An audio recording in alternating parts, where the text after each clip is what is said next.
Alors bonjour à toutes et tous, et bienvenue dans ce premier devlog pour le projet Hector's Adventure, qui est en cours de création pour la première Pocket Jam de Gamecoder.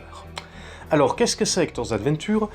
C'est un jeu qui, bon, comme la consigne l'a demandé, va avoir un aspect narratif, mais pour le système, je voulais quelque chose qui se rapproche justement de quelque chose d'un peu plus personnel, quelque chose qui se rapportait un peu plus à moi, comme il s'agit du thème Your Story, et j'ai donc décidé de faire un jeu qui s'inspire grandement du jeu qui m'a donné envie de devenir développeur, qui m'a fait m'intéresser à la programmation et à la création de jeux vidéo en général, et c'est un jeu un peu particulier, car c'est un petit jeu indépendant un petit peu obscur qui commence à prendre de l'âge maintenant, mais qui, moi, m'a marqué très personnellement.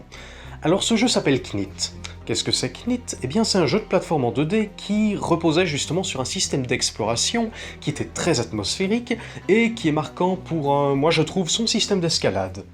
J'ai donc décidé de faire un jeu de plateforme qui repose sur un système d'escalade. Et vous allez comprendre comment, vous avez déjà compris si vous avez déjà joué à Knit, au pire vous pouvez chercher, ça s'écrit K-N-Y-T-T.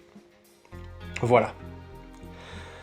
Alors, comme vous pouvez le voir, il va s'agir d'un petit jeu de plateforme, avec un aspect exploration qui va être assez important. Donc alors, comme c'est un jeu de plateforme, on peut effectivement se déplacer à gauche et à droite sur un plan en 2 dimensions. Oui, alors je suis désolé, les animations sont pas encore prêtes, le personnage n'est pas encore animé, on va juste dire pour le moment qu'il marche tellement vite qu'on voit pas ses petits pattes bouger. Il peut sauter, comme vous pouvez le voir, il est relativement agile d'ailleurs dans ses sauts, les collisions fonctionnent proprement, je pense que dans la théorie je cafouille encore un peu, mais je débuggerai voilà, par après si besoin est, là ça a l'air tout à fait jouable, et comme vous pouvez le voir, eh bien maintenant qu'est-ce qui se passe? Qu'est-ce qu'on fait maintenant qu'on est dans ce gouffre, sachant que le personnage ne sait pas sauter aussi haut? Eh bien c'est là que le système d'escalade entre en jeu, car, comme vous pouvez le voir, si j'entre en collision avec un mur, ou du moins avec une surface verticalement, le personnage se met en mode escalade, et se met à glisser à cause de la gravité. Mais si vous appuyez sur O, il se met à grimper.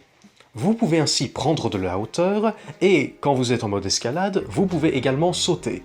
Voilà, sauter pour vous. Vous pouvez vous décoller du mur, soit en vous éloignant du mur, soit en sautant, et ça vous permet de prendre un peu de hauteur pour atteindre des plateformes qui seraient autrement inaccessibles.